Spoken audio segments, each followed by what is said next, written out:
Bridging the gap, finding common ground in English conversation. Hello, English learners. Welcome back to our channel. Today, we are going to tackle an important aspect of conversational English, which is finding common ground. This skill is vital when you're engaged in a conversation that includes agreeing, disagreeing, or expressing a partial agreement or disagreement with someone else's likes or dislikes. So, let's dive right in. Firstly, let's discuss what common ground means.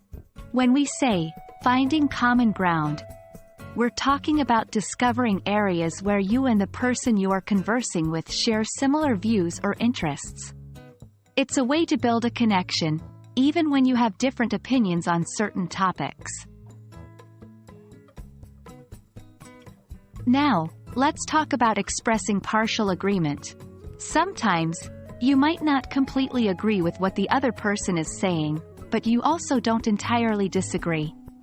In these situations, you can use phrases like, "I see your point, but I partially agree with you.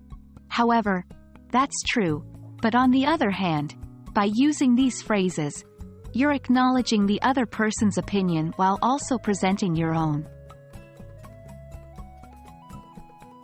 Similarly, when you want to express partial disagreement, you can use phrases such as, "I understand where you're coming from.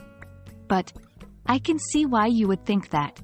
But you have a point. But I think," again, the purpose is to recognize the other person's viewpoint before sharing your own, which might differ somewhat.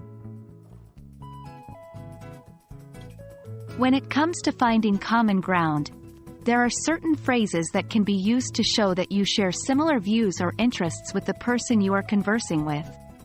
"I totally agree with you on that. That's exactly what I think too. I feel the same way about." These phrases help build rapport and create a more connected conversation between you and the person you are speaking with.